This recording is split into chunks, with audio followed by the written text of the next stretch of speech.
Bapak Ibu semuanya, dengan waktu sudah siang, acara pada pagi hari ini kita mulai. Bismillahirrahmanirrahim. Wassalamualaikum warahmatullahi wabarakatuh. Alhamdulillah wa syukurillah wa nikmatillah la haula wa la quwata illa billah. Amma ba'du. Yang saya hormati Bapak Kepala Desa Ngitung beserta rekan-rekan perangkat. Yang saya hormati Bapak Yudi Rahmanuddin SPI selaku pemateri. Yang saya hormati Bapak Irawan dari Ngebel. Dan yang saya hormati rekan-rekan Bapak Ibu undangan pelatihan pengenalan budidaya perikanan darat. Pertama-tama marilah kita panjatkan puja dan puji syukur kepada Allah Subhanahu wa taala yang telah memberikan rahmat, taufik serta hidayahnya sehingga kita bisa berkumpul di gedung Kapoktan dalam keadaan sehat walafiat, tiada ada suatu apapun. Allahumma amin. Shalawat serta salam semoga tetap tercurahkan kepada junjungan kita Nabi Agung Muhammad Sallallahu Alaihi Wasallam yang telah memberikan tuntunan kehidupan kepada kita semuanya, dan semoga nanti di yaumul qiyamah mendapat pertolongannya atau syafaatnya. Allahumma amin. Bapak Ibu undangan yang saya hormati, di sini saya akan membacakan beberapa susunan acara kegiatan pada pelatihan pengenalan budidaya perikanan darat yang dilaksanakan oleh pemerintah Desa Ngitung di hari ini 9 Desember tahun 2021, yaitu acara yang pertama yaitu pembukaan, selanjutnya acara kedua yaitu sambutan dari Bapak Kepala Desa Ngitung, dan untuk acara yang ketiga yaitu pemaparan atau pengenalan berkaitan dengan budidaya perikanan darat yang nanti akan disampaikan oleh Bapak Yudi Rahmanuddin SPI, penyuluh perikanan Batu Kecamatan Jau dan Sambit, sekaligus nanti sama Pak Irawan selaku pelaku usaha budidaya perikanan darat yang berasal dari Ngebel. Puncak acara selanjutnya yaitu penutup. Mengingat waktu sudah siang, marilah acara pada pagi hari ini kita buka dengan bacaan basmalah. Bismillahirrahmanirrahim. Semoga dengan bacaan basmalah tadi membawa kelancaran kegiatan acara pada pagi hari ini. Puncak acara selanjutnya yaitu sambutan dari Bapak Kepala Desa Ngitung. Waktu dan tempat dipersilakan. Bismillahirrahmanirrahim. Assalamualaikum warahmatullahi wabarakatuh. Alhamdulillah wa syukurillah wa nikmatillah. Assalatu wassalamu ala rasulillah wa ala alihi wa ashabihi wa wala. La haula wa la quwata illa billah. Ikan saya hormati Mas Yudi dari Dinas Perikanan Kabupaten Ponorogo, Ugi ingkang tansah kula hormati Bapak Irawan saking Ngebel, ugi ingkang tansah kula hormati rekan bidang perangkat desa Gendeng, ugi bapak-bapak, mas-mas undangan ingkang tansah kula hormati. Puji syukur monggo sareng kita panjatkan wonten ngasanipun Gusti Allah Subhanahu wa taala bilih wonten kesempatan wekdal injil puniki kula dalem panjenengan sami tansah pinaringan rahmatipun saengga saged manembal wonten ing aula gaputan menika kanthi bising tanpa diarana satunggal menapa. Kapinggalipun selawat bisalam mugia tansah kunjuk katsurahaken dumateng junjungan kita baginda Rasulullah Muhammad sallallahu alaihi wasallam. Bapak-bapak, di mas-mas undangan ingkang tansah hormati, wonten kesempatan injil puniki saking pemerintah desa ngaturaken ageng panuwun terima kasih yang sebesar-besarnya atas keikhlasan panjenengan rawuh wonten ing balai punika, balai kapotan dalam acara pelatihan dan pengenalan budidaya ikan darat. Terus ini sebuah upaya program dari pemerintah desa Gendeng memberikan pelatihan pembinaan kepada panjenengan bilih potensi wonten desa Gendeng luar biasa. Toh kenapa kok dikatakan budidaya ikan darat kok raning banyu kan ngerti. Nah ini maksudipun kita itu budidaya bukan di area yang dhuwur banyu kali. Contohnya kata budidaya ikan darat. Kita punya lahan, kita bisa memanfaatkan kolam-kolam buatan di lahan-lahan yang kita punya aja. Nah terus intinya pun saya menggaris besar bahwa harapan kita karena di desa kita punya potensi bendungan-bendung, kita berpikir bahwasanya nanti kita sebagai pelaku budidaya ikan keramba yang bisa menggunakan fasilitas ataupun sumber daya alamnya yang ada di bendungan. Jadi sesuai dengan instruksi maupun arahan dari PUPR, dari tim bendungan, itu pun kalau bendungan tidak diperkenankan untuk dibuat keramba. Karena apa? Tujuan utama dibuat bendungan itu agar pembuangan air baku. Atas saumpami makin itu di atasnya bendungan dibuat keramba. Tapi kalau nanti perda atau perintah daerah mengeluarkan peraturan daerah untuk larangan tidak diperkenalkan di area bendungan ada keramba, terus kita mempunyai inovasi berpikiran membuat budidaya di luar dari bendungan, karena nanti bisa menjadikan bisa berentek di keramba terus ruang lingkup bendungan. Terus harapan ataupun instruksi dari Kepala PUPR yang kemarin itu bilang bahwa di area bendungan tidak diperkenankan untuk dibuat keramba.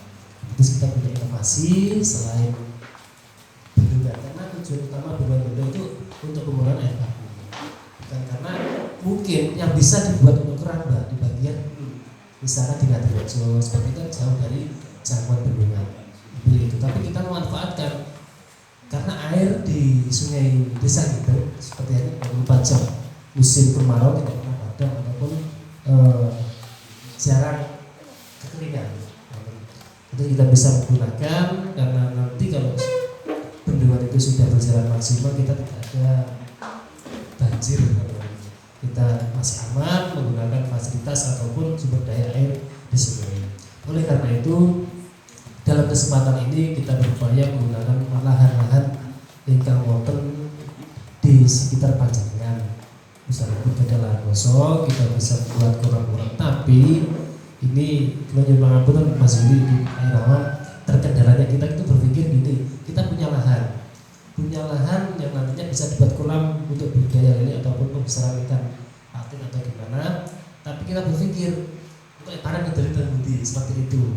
Karena kita harus bersinergi dengan dinas perikanan dan juga dari kemitraan. Misalkan kita punya sebuah usaha budidaya ikan lele, seperti hanya contoh di Ponorogo, misalnya itu pemenuhan atau permintaan dari pasar itu 5 ton misalkan, tapi dari petani 5 ton per hari, tapi dari petani cuma cukup 3 ton, kan masih apa ya, peluangnya masih besar gitu. Karena kita belum memahami dunia pasar terkait perikanan budidaya. Terus nanti teman-teman Mas Yudi, Pak Irawan saking memberikan motivasi dari panjenengan sebagai pendamping dari Mas Yudi dan Pak Irawan sebagai pelakunya langsung bisa bertukar pengalaman, misalnya di ngebel dulunya dari titik nol, itu perjuangannya gimana sebagai petani ikan.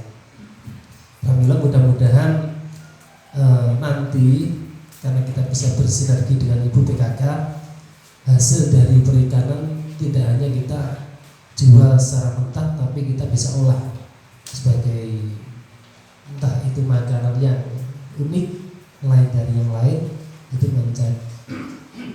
nantinya menjadi ikon ataupun oleh-oleh dari desa itu.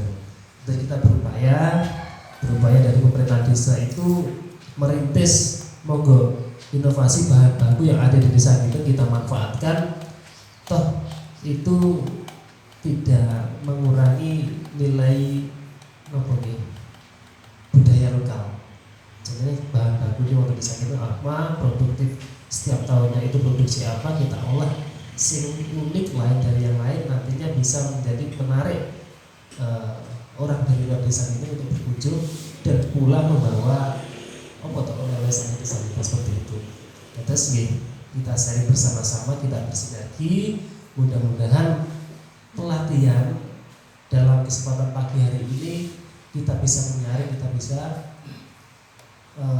mempraktekkan, bukan hanya kita sebatas omong kosong ataupun cuma memberikan sekilas teori saja, tapi kita secara praktek bisa langsung kita aplikasikan ke depannya, ada nilai plus dari pelatihan pada kesempatan pagi hari ini. Saya kira itu untuk mengawali sambutan dari saya. Mudah-mudahan nantinya menyuwun buatan Pro Samirawuh dari teman-teman undangan, bapak-bapak, mas-mas, monggo dipun kita ikuti secara hikmat supados pembinaan atau pelatihan pada kesempatan pagi hari ini tidak sia-sia panjenengan pikantuk ilmu-ilmu, bukan hanya sebagai pemetik ikan, tapi kita sebagai pelaku pisan budidaya seperti itu. Saya kira itu, ada kurang lebihnya saya mohon maaf. Billahi taufiq wal hidayah. Assalamualaikum warahmatullahi wabarakatuh.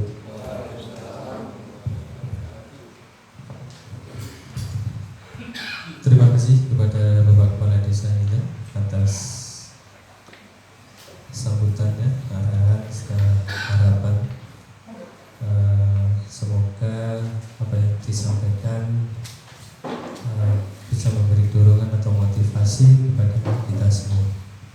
Menuju acara selanjutnya yaitu langsung ke pemateri, kepada Pak Yuli Rahman Mudin SPI dari Dinas Perikanan Kabupaten Ponorogo untuk menyampaikan materi pada pelatihan pada pagi hari ini. Kepada Pak Yudi, waktu dan tempat dipersilakan.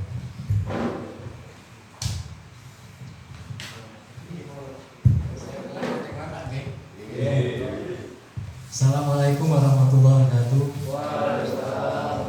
Alhamdulillah, alhamdulillah alamin, arrahmanirrahim, maliki yaumiddin. Allahumma shalli ala sayyidina Muhammad wa ala sayyidina Muhammad.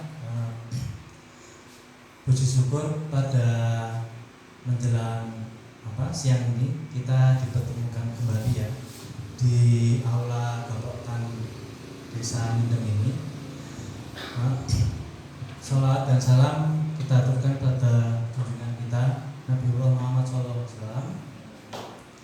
Dan terima kasih Bapak Kepala Desa yang telah berikan waktu kepada kami, dan mohon maaf Bu Kepala Bidang menyampaikan salam tidak bisa hadir ke sini. Menurut saya Pak, pada kesempatan kali ini kita nanti tanya jawab aja Pak ya. Saya mohon Pak nggih kersane gaya. Apa yang ingin ditanyakan nanti mohon ditanyakan. Pada kesempatan kali ini izinkan saya menyampaikan beberapa hal tentang potensi-potensi yang dikembangkan di Desa Ngindeng ini. Kesempatan kali ini adalah tentang keramba Pak ya. Karena saya melihat potensi yang cukup besar ini di Waduk Bendo ini yang bisa dikembangkan untuk keramba, tapi tadi terakhir ternyata tidak bisa digunakan Pak ya. Nggak apa-apa, masih ada yang lain. Oke, saya perkenalkan kalau namanya Yuli Pak, Yuli Rahmanuddin, penyuluh perikanan batu untuk Kecamatan Sawu dan Sabit, dalam pulau Jalan Barong nomor 17 Kertosari. Monggo menawi liwat mriku mengke mampir mengke kula ciruk ini kan griya wonten mungkin pun dibeta mawon enten patin enten gurami dari pentesan telur ngoten niku nggih Pak. Nggih, pada kesempatan kali ini nun sewu izinkan saya menyampaikan materi tentang keramba ya. Sebenarnya ada beberapa materi Pak yang saya bawa, ada materi tentang lele dan patin. Mungkin nanti kalau keramba dulu nanti bisa gitu. Keramba jaring apung Pak nggih. Pun nanti ngersani Pak nggih. Keramba nggih. Terutama niki perkenalkan niki praktisi saking Ngepel Pak Irawan. Nanti setelah ini langsung pelakunya nanti bisa tanya jawab langsung ke beliaunya. Sementara saya menyampaikan pendahuluannya aja Pak ya. Keramba jaring apung Pak. Keramba jaring apung adalah salah satu wadah budidaya perairan yang cukup ideal, yang ditempatkan di badan air dalam seperti waduk, danau, dan laut. Keramba jaring apung merupakan salah satu wadah untuk penerapan budidaya perairan semi intensif Pak. Prinsipnya semua jenis ikan laut dan ikan air tawar dapat dipelihara di keramba jaring apung. Next. Contoh-contoh ini Pak, ada kotak dan bulat, menyesuaikan kebutuhan. Biasanya untuk perairan darat ya, di waduk maupun di sungai, di dam itu biasanya kotak Pak. Next. Ya, jenis-jenis ikan yang bisa dibudidayakan di KJA Pak ya, macam-macam. Kalau di laut itu ikan kerapu, pun nanti dahar ikan kerapu Pak. Enak nih Pak. Kerapu ini macam-macam, ada kerapu tikus, kerapu macan. Biasanya tikus saja. Ada salmon, biasanya di hipermart itu ada. Ya, salmon beku, lobster, komoditas dan komoditas lainnya yang jual tinggi. Ikan payu ada di KJ ikan payu ada kakap merah dan putih, dan ini di ikan air tawar. Untuk komoditas ikan air tawar yang bisa dibudidayakan di KJA keramba itu seperti patin, nila, ikan mas, dan gurami.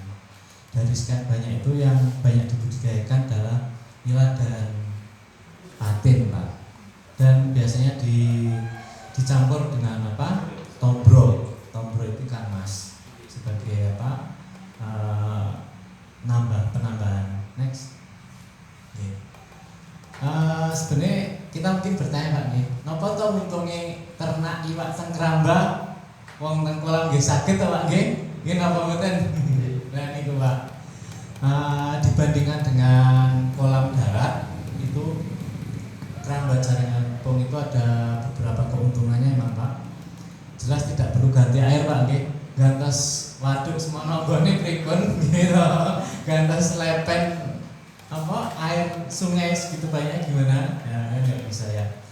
Dengan menggunakan perairan umum tentunya kadar oksigen untuk ikan bernafas itu lebih banyak ya. Kadar oksigen terlarut dan bahan-bahan organik lainnya di perairan umum itu lebih banyak Pak. Yang kedua jelas cepat pertumbuhan. Kemarin di sini ada Pak di belakang itu ya saluran itu keramba tenggelam tapi ya keramba semi tenggelam itu cepat Pak ya, cepat pertumbuhannya. Yang ketiga jelas mudah perawatannya Pak ya. Next. Memang kalau di ya selain kelebihan juga ada kekurangannya Pak. Kalau keramba itu jelas rawan pencurian kalau dijaga Pak ya. Kalau bidang mungkin di situ banyak lingkungan kami mungkin tidak terlalu rawan. Tapi kalau kita menggunakan perairan umum bebas, tidak dijaga, tidak ada rumah jaga, jelas itu sangat rawan sekali. Kita tidak panen Pak, malah panen keramba kosong Pak ya. Yang kedua faktor cuaca seperti gelombang air. Kalau di perairan umum kayak di Nebel, kayak di telaga-telaga maupun waduk, jelas perairannya gelombang airnya mungkin ada Pak ya, jelas itu ada, itu mempengaruhi. Yang ketiga ini abeling itu apa toh? Nah, kok nanti toh pernah dengar kalau di Nebel itu ikannya mati Pak ya? Mati banyak. Nah, itu abeling Pak. Abeling itu dasar kolam itu teraduk secara alami. Ya, seperti keluar belerangnya, ya, baunya busuk gitu. Sebenarnya amoniak Pak. Timbunan-timbunan kotoran, sisa pakan itu di situ. Kemarin juga selain di Nebel di Waduk Cirata Pak ya. Waduk Cirata kemarin sempat Kedungombo sempat viral. Itu karena abeling Pak. Jadi curah hujan pertama biasanya perubahan musim itu kan hujan pertama turun ke waduk, dia mempengaruhi ini perairan yang ada di situ. Dasar itu naik Pak, naik teraduk secara alami, akhirnya terjadilah itu musibah, banyak kematian gitu. Itu salah satu kekurangannya. Terus pemilihan bahan baku memang harus kuat. Kalau di keramba tancap maupun keramba jaring apung, minimal menggunakan bahan jaring yang tidak mudah dirobek oleh terutama bulus Pak ya. Itu bulus. Predator alamnya seperti bulus yang bisa merobek. Kadang memang di beberapa tempat, misal saya cerita di Waduk Pondok Ngawi ya, di situ kan banyak bulusnya Pak. Jadi saat dipanen ya jaringnya itu robek-robek. Ya ternyata ya itu Pak, dikrikiti Pak, dikrikiti bulus. Pemilihan bahan dalam pembuatan KJA. Kalau keramba jaring apung itu sebenarnya secara sederhana kita bisa menggunakan bahan-bahan yang ada di sekitar kita kayak bambu, jaring, drum, papan, tali kawat maupun pengberat jangkar. Kita bisa buat Pak ya, monggo kalau mau nanti bisa disambung praktek langsung Pak ya. Kalau memang ke depan ingin menggunakan ingin membuat jaring apung, kebetulannya di sini ada praktisinya Pak Irawan, nanti mungkin lebih mengenal Pak ya. Next. Nah ini hal-hal yang perlu diperhatikan dalam pembuatan jaring apung. Nah kalau tadi saya dari Pak Lurah kan menunjukkan menawi dibolehkan pembuatan jaring itu Pak, KJA itu di hulu Pak ya, di hulunya nanti bisa di situ. Nah itu hal yang diperhatikan. Itu arus air harus diperhatikan agar suplai oksigen terlarut bisa maksimal. Oksigen terlarut itu oksigen yang buat kita nafas di Indonesia yang ada di air Pak. Makanya kenapa ikan di air kok hidup Pak ya? Ternyata ya di air itu ada oksigen Pak, oksigen terlarut. Makanya kadang kalau malam bapak-bapak pirsani nggih ulang-ulang menawi napa padu ngoten niku air ikannya akan makan apa nggih, dan itu dia cari oksigen yang segar karena di air itu tercampur lumpur dan macam-macam lainnya, dia tidak bisa menyaring, insangnya itu tidak bisa menyaring oksigen terlarut ada di air itu. Ya, kedalaman air harus diperhatikan ya dengan ukuran KJA. Nah ini fungsi perairan umum daratan. Next. Nah tadi kan disampaikan sama Pak Lurah ya, kalau fungsi waduk bendo ini untuk yang nomor 2 itu nih sumber air baku baku Pak ya, untuk irigasi Pak ya. Oke. Itu beberapa fungsinya ada. Satu untuk pembangkit PLTA, seperti di Waduk Jatiluhur di sana ada PLTA, di Ngebel juga ada Pak ya, itu PLTA-nya itu. Sehingga pemetaan pemanfaatan KJA perlu diperhitungkan agar tidak mengganggu fungsi perairan umum daratan PUD untuk pembangkit PLTA. Kedua, sumber air baku bagi pertanian. Kalau di Waduk Benda ini kan fungsinya untuk air baku Pak ya. Ya, air baku. Air baku otomatis harus lancar Pak ya untuk pertaniannya. Pemanfaatan PUD perairan umum daratan sebagai air baku irigasi teknis sangat cocok sebenarnya untuk dikembangkan bagi KJA. Tapi karena regulasi Pak ya, kita kembali lagi harus arahan pengelola itu bagaimana, kita harus perhatikan. Yang ketiga tentang untuk wisata. Next. Ya. Beberapa pengelola PUD atau perairan umum daratan, ini ada Perum Jasa Tirta. Kalau di Ngebel itu Jasa Tirta Pak ya. Nah, ya BBWS juga Solo ya. Pertama itu Perum Jasa Tirta ya untuk pengairan. Yang kedua Balai Besar Lewai Sungai yang berada di bawah Direktorat Jenderal SDA Sumber Daya Air Kementerian Pekerjaan Umum. Yang ketiga pemerintah daerah provinsi atau kabupaten biasanya embung-embung yang sifatnya tidak terlalu lebar. Kayak yang keempat ini pemerintah desa, biasanya embung kayak embung Sedodok, terus embung Bedingin itu, Siraketeng itu kan dikelola oleh desa. Next. Nah, ini pembuatan KJA Pak.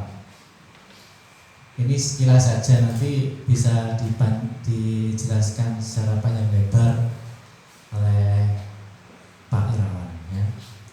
Sebelum membuat KJA, bahan baku yang perlu kita siapkan adalah kayu atau bambu. Kita bisa menggunakan bambu Pak, bambu yang banyak di sekitar kita, baut ya. Papan kayu, bisa menggunakan segala papan kayu, yang penting tidak mudah lapuk Pak ya. Paku, waring, tali pengikat, dan yang terpenting drum plastik sebagai pelampung Pak. Drum entah plastik maupun besi sebagai pelampung, gergaji biasa. Next. Nah, ini gambaran KJN setelah dirakit. Sekilas semacam itu. Tali-tali yang ada di sisi-sisi itu sebagai jangkar agar keramba tidak hanyut Pak. Nah, keramba tidak hanyut. Ada rumah singgahnya juga untuk untuk kita kalau mau ngasih makan Pak ya. Next.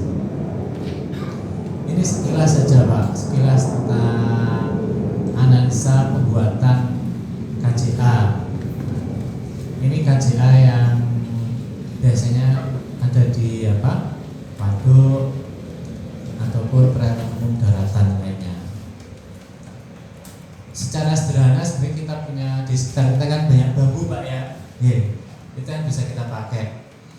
Modalnya hanya bambu, terus jaring ya itu, sama drum sebenarnya. Kalau ini kita paparkan yang agak lengkap karena di situ ada rumah jaga, ada bambu, kebutuhannya sekian, papan, drum pelampung, ada ring, tali, jaring, paku, ya, jangkar dan ongkos-ongkos lainnya. Itu sekitar gambarnya sekitar 58 sekian. Next. Sebagai gambaran saja, selama ini perkembangan KJA di Ponorogo masih terbatas di Telaga Ngebel karena melihat potensinya, potensi perairan umum yang ada di Telaga Ngambul itu sungguh luar biasa. Dan saat ini dikelola oleh kelompok Pak ya, kelompok maupun perorangan ya Bro. Ada 5 kelompok. Jadi pengelolaan manajemennya itu dikelola oleh kelompok. Monggo kalau sini nanti sini kan kelompok sudah ada Pak ya. Windy Agung dan Lina Indem. Kalau KUB-nya ada Bina Bunda Sejahtera, itu mungkin bisa kembali dimaksimalkan lagi. Selama ini memang pemasaran nila yang ada di Telaga Ngambul itu masih diserap di rumah makan Pak ya. Ya rumah makan di sekitar waduk di Telaga Ngambul itu. Tapi tadi menarik apa yang disampaikan oleh Pak Lurah tentang diversifikasi Pak nih, diversifikasi produk olahan ikan. Barangkali nanti Bapak Mersakne ganti waktu kita bisa isi tentang pengolahan Pak, tentang kepada ibu-ibu PKK. Sebenarnya sudah pernah kita lakukan pelatihan juga membuat bakso dari ikan lele Pak ya, atau ikan-ikan lainnya, terus tempura, sosis, terus nugget dan macam-macam lain. Monggo kalau mau diadakan siap, nanti kita instruktur dari dinas siap Pak.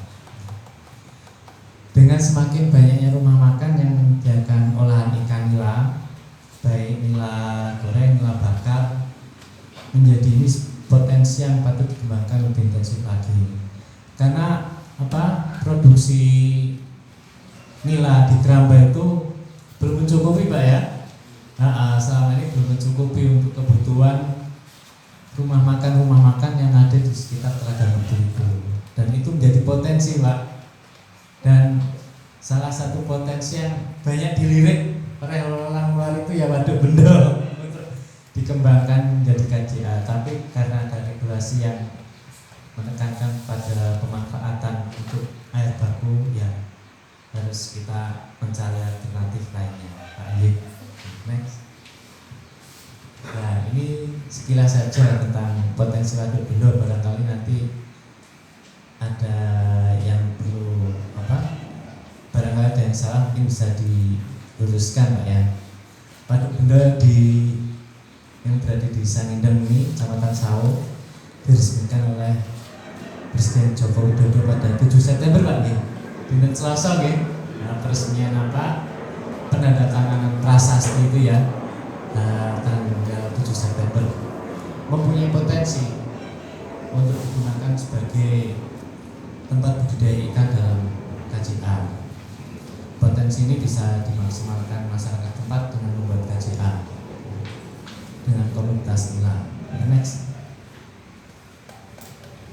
Untuk tahapan budidaya nila di KJA Pak, bonate Pak, pelihara nila Pak? Dereng ya. Kalau lele, sampun nggih. Sampun. Nek patin dereng ya. Patin dereng. Nah, itu di belakang ada bibit patin, nanti bisa digunakan aja. Tahapan budidaya nila di KJA secara umum ada 5 itu: perakitan dan persiapan KJA, kedua penebaran bibit, terus ketiga pemberian pakan, terus keempat perawatan dan pemanenan. Next. Untuk perakitan KJA Pak ya. Secara gambaran mungkin kita punya gambaran Pak ya untuk KJA itu Pak, keramba jaring apung ya, keramba jaring apung. Kita yang harus kita lihat ya, pengerjaan perakitan harus dilakukan di darat Pak. Gak mungkin kan di waduknya itu Pak ya, susah Pak ya, susah di darat. Dan lokasinya dekat dengan tempat kita menaruh KJA itu. Kalau jauh-jauh nanti kita sulit untuk mindahnya terlalu banyak tenaga yang kita keluarkan. Next. Ya, budidaya nila di KJA. Pertama adalah persiapan wadah budidaya berupa keramba jaring apung. Ya. KJM dibangun bisa menggunakan bahan utama bambu karena banyak tersedia di sekitar kita, Pak. Kita tidak perlu pakai besi atau apa terlalu banyak biayanya. Cukup apa yang ada di sekitar kita saja, Pak. Ya. Kecuali kalau memang usaha kita sudah lancar, Pak ya, sudah berjalan sekian, terus kita benar-benar bisa merasakan manfaatnya, hasilnya dari situ. Monggo kalau bisa menggunakan bahan-bahan yang premium kayak dari produksi pabrik dari Aquatech. Mungkin kalau searching itu bisa, itu Aquatech di situ banyak contoh-contoh keramba, mereka jual keramba segala macam, segala bahan. Selanjutnya bisa menggunakan drum, ya. Kita pasang di bambu-bambu itu, sisi-sisi agar tidak tenggelam.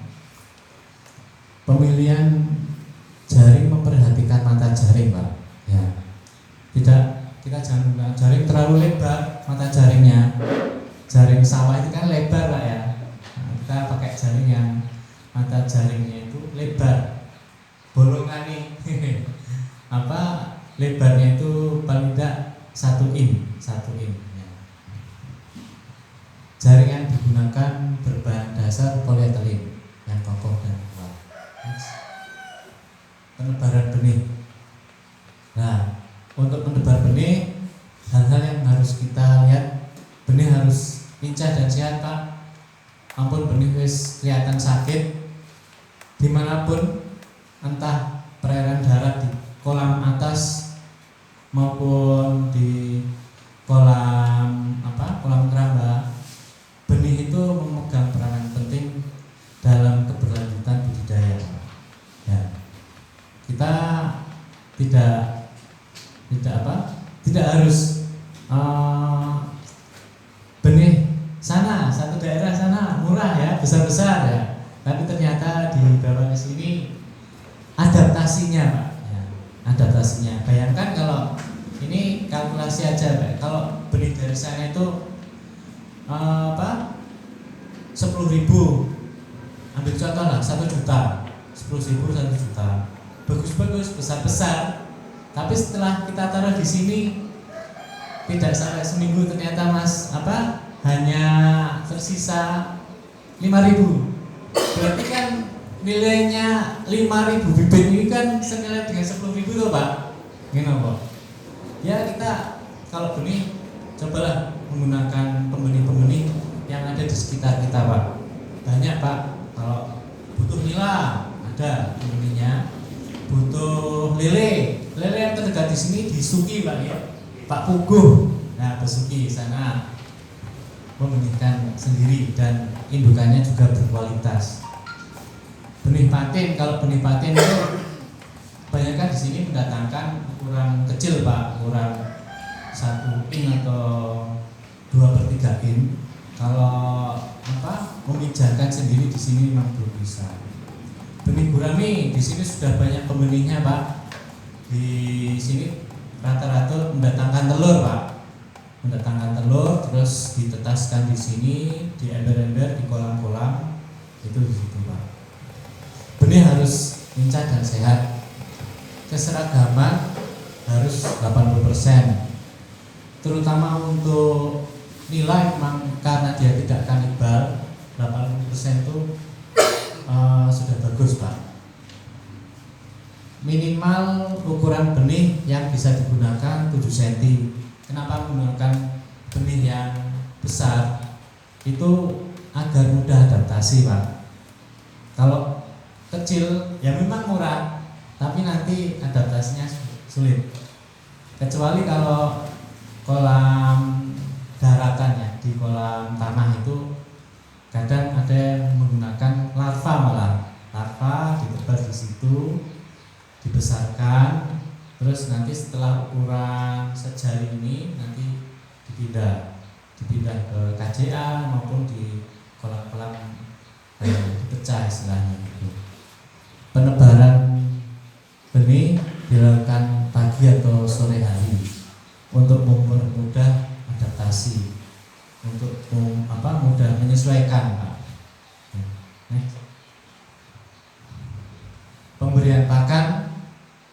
Pemberian pakan dilakukan 2 kali sehari dengan memperhatikan perkembangan benih. Secara teoritis di buku itu pemberian pakan itu 3% dari berat biomasa. Tapi secara praktek sebelum ikan itu terlalu kenyang kita berhenti dulu. Kita kadang kan terlalu enak Pak ya. Lele lah kok kita kasih makan responnya bagus sekali ya. Tapi itu justru kadang kalau kita terlalu banyak memberi pakan hanya selain muspro. Kalau terlalu banyak nanti tenggelam jadi kotoran, jadi limbah yang ada di dasar itu. Pakan yang diberikan harus memenuhi standar kebutuhan nila, minimal protein 27 atau 28. Pada tahap pemeliharaan yaitu pada usia 1-2 bulan menggunakan pakan yang berkadar protein 33% untuk memacu pertumbuhan ikan di awal tebar. Jadi kadang ada beberapa petani itu yang menggunakan metode di awal tebar itu dia disupport pakan yang bagus Pak. Ya, pakan yang bagus agar pembentuk daging dan pembentuk tulang itu dia maksimal. Setelahnya itu menggunakan pakan-pakan yang relatif lebih rendah, 32 atau 31 atau 27-28 untuk membentuk tekstur daging. Next. Perawatan. Kalau ini tentang perawatan budidaya nila di KJA berupa pengecekan jaring, ya, pengecekan jaring. Kita lihat jaringnya sobek-sobek apa tidak. Kalau sobek biasanya nanti ikannya akan lepas gitu. Ya. Misalnya kalau ada ikan-ikan mati bisa kita tangkap Pak, takutnya akan menular yang lainnya. Next. Pemanenan. Kalau pemanenan ikan nila di KJA biasanya secara parsial atau dalam hal ini diambil yang sesuai ukuran yang diminta oleh bakul pasar. Kalau seumpama nila itu pasaran di rumah makan itu 1 kilo isi 4 sampai 6 itu yang kita ambil. Selanjutnya yang kecil gimana Pak? Yang kecil dibesarkan lagi Pak, tambah pakan lagi agar tambah besar gitu. Next. Nah, ini panennya Pak Jokowi di Rambal. Kalau kemarin Pak Jokowi sudah nebar ikan di waduk ya Pak. Ya semoga nanti lain waktu Pak Jokowi panen ikan di Lombok kita. Nggih Pak nggih. Amin Pak. Next. Ya, terima kasih Pak. Ya. Ngeten mawon Pak nggih. Monggo nanti selanjutnya ini bisa disambung oleh Pak Irawan yang menyampaikan tentang budidaya nila di KJA lainnya. Monggo Pak Irawan.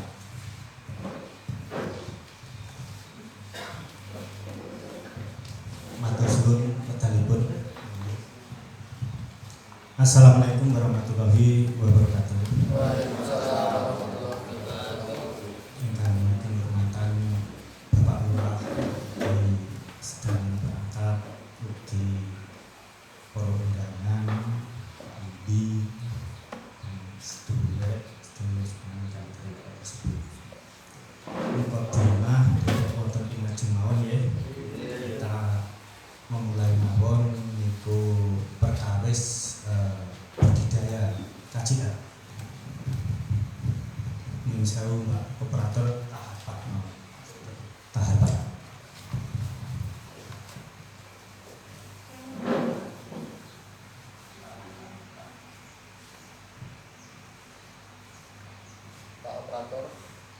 Tahapan budidaya kajian.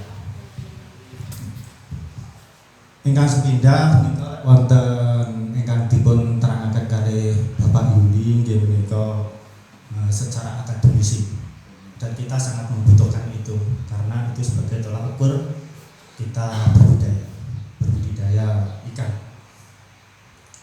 Wonten mriki ingkang sepindah wonten mriku perakitan nggih, langsung perakitan nggih. Lek kula niat ingkang sepindah niku niat bahwa kita berbudidaya itu memang untuk apa ya? Untuk memperbaiki perekonomian kita. Itu yang pertama. Jadi nanti ketika di perjalanan ada gangguan-gangguan atau permasalahan empun kapok niku mawon ingkang sepindah. Jadi niat kita memang harus bulat.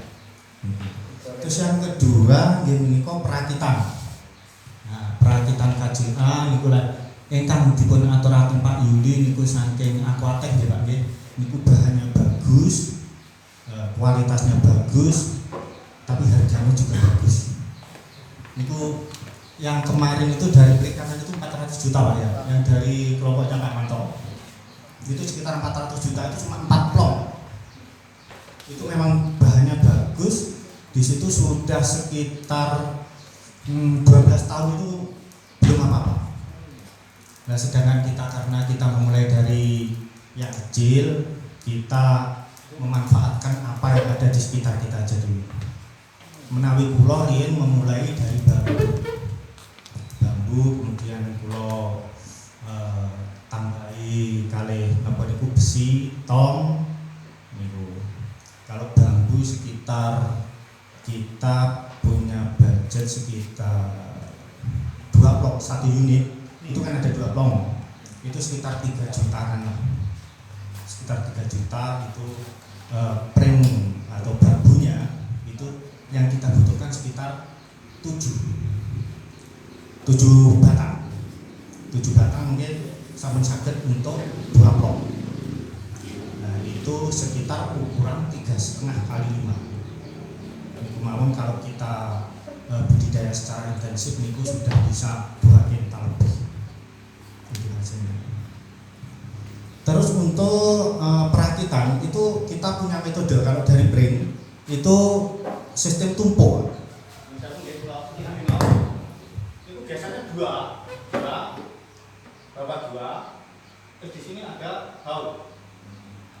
Kalau saya pakai besi cor, besi nesel itu lebih kuat ditahan. Kemudian dari bambu apus yang di atasnya untuk cantolan taring itu kita lebih murah. Dan yang dulu